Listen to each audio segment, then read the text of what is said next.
नमस्कार, GKGS मंथन channel में आपका स्वागत है। मैं पप्पू सर। आज करंट अफेयर्स यानी समसामयिक घटनाओं, राष्ट्रीय और अंतर्राष्ट्रीय पर MCQ यानी ऑब्जेक्टिव प्रश्न का वीडियो प्रस्तुत किया जा रहा है। प्रश्न संख्या 1 है, Dadasaheb Phalke lifetime achievement award हाल ही में किस अभिनेता को प्रदान किया गया है? A Waheeda Rehman, B Madhubala, C Sridevi, D Shabana Azmi. तो इसका सही उत्तर है ए वहीदा रहमान। वहीदा रहमान पुराने ज़माने की अभिनेत्री रही है और इनकी अनेक फिल्में सुपरहिट हुई है। प्रश्न संख्या 2 है, अंतर्राष्ट्रीय टेनिस हॉल ऑफ फेम के लिए नामांकित होने वाले पहले एशियाई व्यक्ति कौन है? ए लिएंडर पेस, बी महेश भूपति, सी रोहन बोपन्ना, डी यूकी भाबरी। तो इसका सही उत्तर है ए लिएंडर पेस। लिएंडर पेस भारतीय टेनिस स्टार हैं और इनका नाम अंतर्राष्ट्रीय टेनिस हॉल ऑफ फेम के लिए नामांकित यानी नॉमिनेट किया गया है। प्रश्न संख्या 3 है, मुख्यमंत्री ग्रामीण आवास न्याय योजना से कौन सा राज्य संबद्ध है? ए पंजाब, बी नई दिल्ली, सी छत्तीसगढ़, डी मध्य प्रदेश। तो इसका सही उत्तर है सी छत्तीसगढ़। छत्तीसगढ़ राज्य की सरकार ने मुख्यमंत्री ग्रामीण आवास न्याय योजना प्रारंभ की है। प्रश्न संख्या 4 है, किस संस्था ने सामाजिक बॉन्ड के माध्यम से 1000 करोड़ रुपये से अधिक जुटाए हैं? ए NHB, बी नाबार्ड, सी RBI, डी CDB। इसका सही उत्तर है बी नाबार्ड। नाबार्ड का फुल फॉर्म हुआ national agriculture bank for rural development. NHB का फुल फॉर्म हुआ नेशनल हाउसिंग बैंक। RBI का फुल फॉर्म हुआ रिजर्व बैंक ऑफ इंडिया और CDB का फुल फॉर्म हुआ small industrial development bank of India. प्रश्न संख्या 5 है, किस राज्य ने एक समर्पित पर्यटन नीति 2023 लॉन्च की और 5 वर्षों में 20,000 करोड़ रुपये का निवेश आकर्षित करने का लक्ष्य रखा है? ए गुजरात, बी तमिलनाडु, सी कर्नाटक, डी महाराष्ट्र। तो इसका सही उत्तर है बी तमिलनाडु राज्य की सरकार ने समर्पित पर्यटन नीति 2023 को लॉन्च किया है। प्रश्न संख्या 6 है, हिंद महासागर में प्रवेश करने वाला Shiyan-6 किस देश का अनुसंधान पोत है? ए रूस, बी चीन, सी उत्तर कोरिया, डी सिंगापुर। तो इसका सही उत्तर है बी चीन। चीन की युद्ध पोत Shiyan-6 है। प्रश्न संख्या 7 है, किस राज्य ने धान की पुआल जलाने पर रोक लगाने के लिए कार्य योजना तैयार की है? ए गुजरात, बी पंजाब, सी हरियाणा, डी उत्तर प्रदेश। तो इसका सही उत्तर है बी पंजाब। पंजाब राज्य की सरकार ने धान की पुआल जलाने, जिसको कि पराली कहते हैं, पराली जलाने पर रोक लगाने के लिए एक कार्य योजना तैयार किया है। और अभी पंजाब में आम आदमी पार्टी की सरकार है और भगवत सिंह मान पंजाब के मुख्यमंत्री हैं। प्रश्न संख्या 8 है, RODTEP सहायता योजना जो शुरू में 30 सितंबर 23 को समाप्त होने वाली थी, डैश को किस तारीख तक बढ़ा दिया गया है? ए 31 दिसंबर 2023, बी 31 मार्च 2023, सी 30 जून 2024, डी 30 सितंबर 2024। तो इसका सही उत्तर है सी 30 जून 2024 तक इसकी सहायता योजना RODTEP को बढ़ा दिया गया है। प्रश्न संख्या 9 है, कौन सी संस्था south south knowledge sharing series का आयोजन करती है? ए विश्व बैंक, बी WEF, सी IMF, डी नीति आयोग। तो इसका सही उत्तर है ए विश्व बैंक। विश्व bank south south knowledge sharing series का आयोजन करती है। प्रश्न संख्या 10 है, IISER के वैज्ञानिकों ने एक सर्कुलर RNA वायरस की पहचान की है, जिसे किस नाम से जाना जाता है? ए सिट्रॉन, बी CIRNA, सी CIHIV, डी सी रेप्लिका। इसका सही उत्तर है ए सिट्रॉन नामक नए वायरस की पहचान की गई है। प्रश्न संख्या 11 है, IRODTEP सहायता योजना, ये प्रश्न रिपीट हो गया है, इसका सही उत्तर है सी 30 जून 2024। प्रश्न संख्या 12 है, ये प्रश्न भी रिपीट हो गया है, south south knowledge sharing series. प्रश्न संख्या 13 है, मत्स्य पालन, पशुपालन और डेयरी मंत्री ने किस शहर में पुनर्निर्मित समुद्री संग्रहालय का उद्घाटन किया? ए कोच्चि, बी पणजी, सी विशाखापत्तनम, डी मुंबई। इसका सही उत्तर है सी विशाखापत्तनम। आंध्र प्रदेश में मत्स्य पालन, पशुपालन और डेयरी मंत्री ने पुनर्निर्मित समुद्री संग्रहालय का उद्घाटन किया है। प्रश्न संख्या 14 है, किस संस्था ने नाइजीरिया में कृषि उत्पादकता और सार्वजनिक व्यय में लैंगिक अंतर रिपोर्ट जारी की है? ए WEF, बी विश्व बैंक, सी IMF, डी अफ्रीकी सेंट्रल बैंक। तो इसका सही उत्तर है बी, विश्व बैंक ने अफ्रीकी देश नाइजीरिया में कृषि उत्पादकता और सार्वजनिक व्यय में लैंगिक अंतर रिपोर्ट जारी किया है। प्रश्न संख्या 15 है, IISER के वैज्ञानिकों ने एक सर्कुलर RNA वायरस की पहचान की है। सॉरी, ये प्रश्न भी रिपीट हो गया है। इसका आंसर है ए, सिट्रॉन। प्रश्न संख्या 16 है, सॉरी प्रश्न संख्या 16 प्रिंट ही नहीं हुआ। प्रश्न संख्या 17 है, पितृपक्ष मेला कार्यक्रम का मेजबान कौन सा राज्य है? ए उत्तर प्रदेश, बी बिहार, सी गुजरात, डी असम। तो इसका सही उत्तर है बी, बिहार में पितृपक्ष मेला का आयोजन किया जाता है, बिहार के गया जिले में। पितृपक्ष आश्विन मास के कृष्ण पक्ष के पहला 15 दिन पितृपक्ष होता है, जिसमें पहला 14 दिन तक पितृपक्ष मेला लगता है। यह मेला गया में फल्गु नदी के किनारे आयोजित किया जाता है और इस मेले में भगवान विष्णु के विष्णुपद मंदिर में लोग अपने पितर का यानी पूर्वज का तर्पण करते हैं, उनको पिंडदान करते हैं, मुक्ति प्रदान करते हैं। प्रश्न संख्या 18 है, किस केंद्रीय मंत्रालय ने smart cities mission Bharat SDG का स्थानीयकरण रिपोर्ट तैयार की?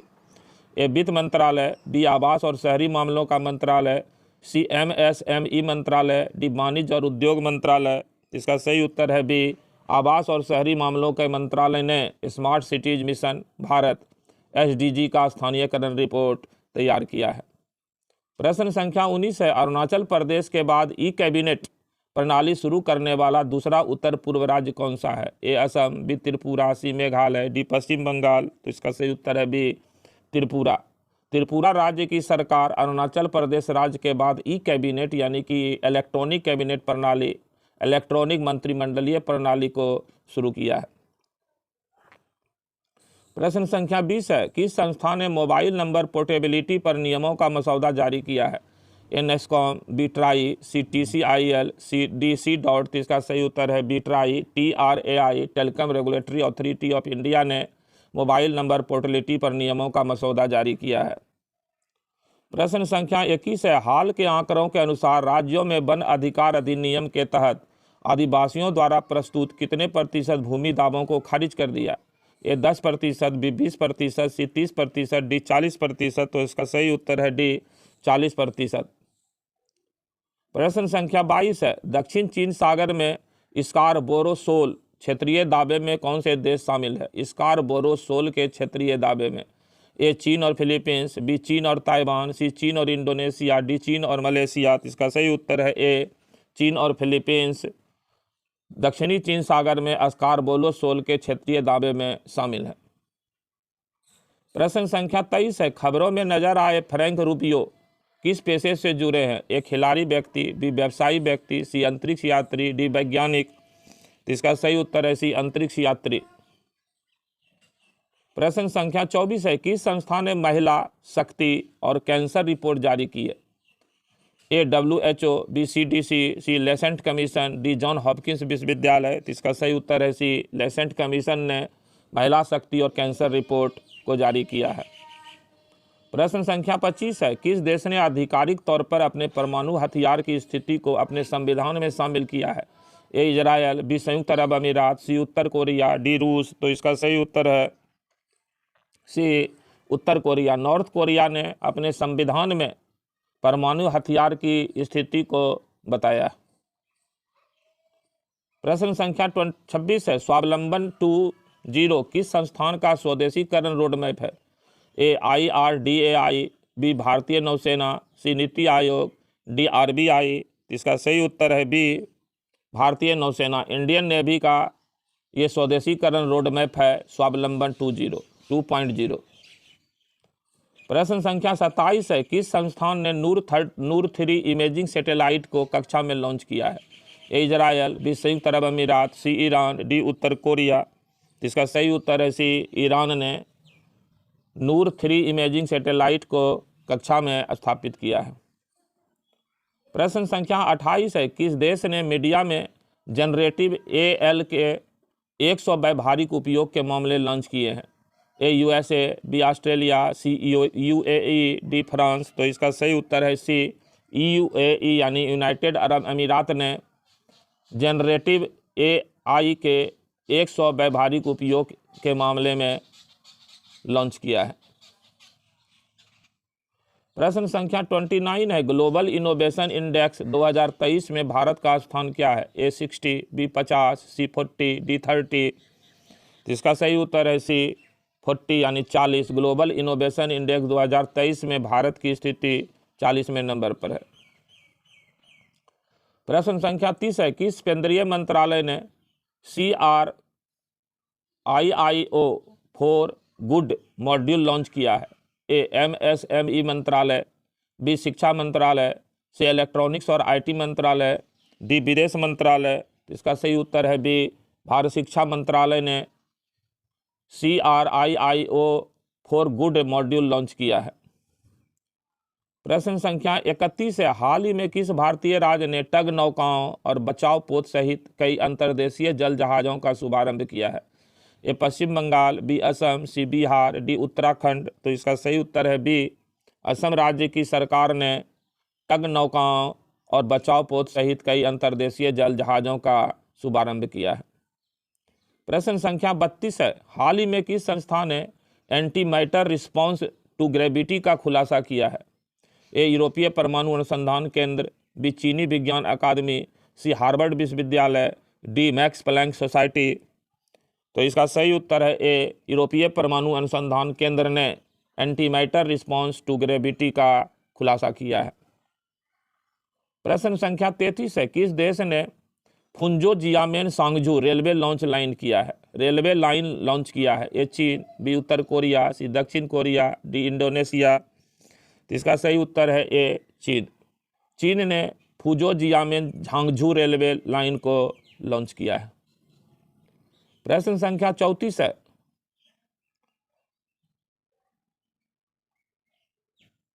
प्रश्न संख्या 34 है, भारत में हरित क्रांति का जनक किसे कहा जाता है? ए वर्गीस कुरियन को, बी MS स्वामीनाथन को, सी ध्यानचंद को, डी विक्रम साराभाई को। तो इसका सही उत्तर है बी MS स्वामीनाथन को भारत में हरित क्रांति का जनक माना जाता है। प्रश्न संख्या 35 है, भारतीय भाषा उत्सव भारतीय भाषाओं का जश्न मनाने के लिए 75 दिवसीय कार्यक्रम किस शहर में शुरू किया गया था? ए चेन्नई, बी लखनऊ, सी कोच्चि, डी वाराणसी। इसका सही उत्तर है बी लखनऊ में भारतीय भाषा उत्सव प्रारंभ किया गया। प्रश्न संख्या 36 है, किस एशियाई देश ने अपनी पहली घरेलू निर्मित पनडुब्बी को परीक्षण के लिए लॉन्च किया? A Thailand, B Taiwan, C Malaysia, D Bangladesh. तो इसका सही उत्तर है बी ताइवान। ताइवान, जिसको चीनी ताइपे भी कहा जाता है, अपनी पहली घरेलू निर्मित पनडुब्बी का परीक्षण किया। प्रश्न संख्या 37 है, विश्व हृदय दिवस 2023 का विषय क्या है? ए हृदय का उपयोग करें, हृदय को जानें, बी हृदय रोगों को रोकें, सी प्रतिदिन व्यायाम करें, डी स्वस्थ भोजन की आदतें। तो इसका सही उत्तर है ए हृदय का उपयोग करें, हृदय को जानें। यह विश्व हृदय दिवस 2023 का विषय है। प्रश्न संख्या 38 है, किस देश ने पार राष्ट्रीय संगठित अपराध के विरुद्ध संयुक्त राष्ट्र सम्मेलन मंत्री स्तरीय सम्मेलन की मेजबानी की? ए चीन, बी भारत, सी इटली, डी USA। तो इसका सही उत्तर है सी इटली ने पार राष्ट्रीय संगठित अपराध के विरुद्ध संयुक्त राष्ट्र सम्मेलन का मंत्री सम्मेलन आयोजन किया। प्रश्न संख्या 39 है, भारतीय नवीनकरणीय ऊर्जा विकास एजेंसी किस केंद्रीय मंत्रालय के तहत एक सार्वजनिक क्षेत्र का उद्यम है? ए विद्युत मंत्रालय, बी नवीन और नवीकरणीय ऊर्जा मंत्रालय, सी विज्ञान और प्रौद्योगिकी मंत्रालय, डी वाणिज्य और उद्योग मंत्रालय। तो इसका सही उत्तर है बी नवीन और नवीकरणीय ऊर्जा मंत्रालय। प्रश्न संख्या 40 है, अस्को वैली जो खबरों में थी किस राज्य या केंद्र शासित प्रदेश में स्थित है? ए लद्दाख, बी अरुणाचल प्रदेश, सी उत्तराखंड, डी सिक्किम। तो इसका सही उत्तर है ए लद्दाख में अस्को वैली क्षेत्र है। प्रश्न संख्या 41 है, कौन सी संस्था IGMS 2.0 लोक शिकायत पोर्टल से संबंधित है? A IIT Madras, B IIT Kanpur, C IIT Hyderabad, D NIC। इसका सही उत्तर है बी IIT कानपुर। IGMS 2.0 लोक शिकायत पोर्टल से संबंधित है IIT कानपुर। प्रश्न संख्या 42 है, गूलर गैप ट्री किस देश में स्थित एक प्रसिद्ध पेड़ है? A USA, B Japan, C Australia, D UK। तो इसका सही उत्तर है D UK यानी यूनाइटेड किंगडम में गूलर गैप ट्री स्थित है। प्रश्न संख्या 43 है, POSSO अधिनियम 2012 के तहत सहमति की उम्र क्या है? A 18 वर्ष, B 19 वर्ष, C 20 वर्ष, D 21 वर्ष। तो इसका सही उत्तर है A 18 वर्ष की सहमति उम्र है पोस्को कानून में। प्रश्न संख्या 44 है, किस केंद्रीय मंत्रालय ने जेल आगंतुकों के लिए आधार प्रमाणीकरण अनिवार्य कर दिया है? A रक्षा मंत्रालय, B गृह मंत्रालय, C विदेश मंत्रालय, D वित्त मंत्रालय। तो इसका सही उत्तर है B गृह मंत्रालय ने जेल आगंतुकों के लिए, यानी कि जो व्यक्ति जेल में बंद है उनसे मिलने के लिए जो भी व्यक्ति आएंगे उनके लिए आधार प्रमाणीकरण को यानी आधार कार्ड को लाना अनिवार्य कर दिया गया है। प्रश्न संख्या 45 है, हाल ही में एक अध्ययन के अनुसार कौन सी प्रजाति सालाना 140 मिलियन टन तक खाद्यान्न पैदा करती है? A केचुआ, B बैल, C मछली, D चींटियाँ। तो इसका सही उत्तर है A केचुआ यानी वर्म। वर्म को किसान मित्र कहा जाता है और केचुआ का जो खाद है वो मिट्टी के सर्वाधिक उर्वरता प्रदान करता है, मिट्टी को काफ़ी पोषक बनाता है, जिससे मिट्टी की उर्वरता शक्ति बढ़ जाने के कारण प्रति साल 140 मिलियन टन खाद्यान्न पैदा होता है। प्रश्न संख्या 46 है, warehousing development regulatory authority ने ENWR पर ऋण के लिए किस बैंक के साथ एक समझौता ज्ञापन पर हस्ताक्षर किया है? A bank of India, B Canara bank, C Punjab national bank, D axis bank. तो इसका सही उत्तर है A बैंक ऑफ इंडिया के साथ warehousing development regulatory authority ने एक हस्ताक्षर किया है। प्रश्न संख्या 47 है, भारतीय वायुसेना यानी इंडियन एयरफोर्स किस संस्थान से प्रचंड लाइट कॉम्बैट हेलीकॉप्टर खरीदने के लिए तैयार है? A HAL, B DRDO, C BHEL, D BDL। तो इसका सही उत्तर है A HAL यानी हिंदुस्तान एरोनॉटिक्स लिमिटेड से इंडियन एयरफोर्स ने प्रचंड लाइट कॉम्बैट हेलीकॉप्टर खरीदने के लिए तैयार है। प्रश्न संख्या 48 है, KN शांत कुमार को किस संस्था का अध्यक्ष नियुक्त किया गया है? A press trust of India, B press सूचना ब्यूरो, C केंद्रीय जांच ब्यूरो, D केंद्रीय रिजर्व पुलिस बल। इसका सही उत्तर है प्रेस ट्रस्ट ऑफ इंडिया यानी PTI का अध्यक्ष नियुक्त किया गया है KN शांत कुमार को। प्रश्न संख्या 49 है, 2023 शास्त्र रामानुजन पुरस्कार से किसे सम्मानित किया गया है? A रुइक्सिंगयांग झांग को, B मीना आगांजिक को, C मिंग गू को, D पीटर हैन को। इसका सही उत्तर है A रुइक्सिंगयांग झांग को। प्रश्न संख्या 50 है, भारत में चुनावी बॉन्ड का अधिकृत विक्रेता कौन है? RBI, B SBI, C NITI Aayog, D Bharat का चुनाव आयोग। इसका सही उत्तर है SBI यानी state bank of India Bharat में चुनावी बॉन्ड को बेचने के लिए अधिकृत विक्रेता है। इस वीडियो में इतना ही। जय हिंद, जय भारत, नमस्कार।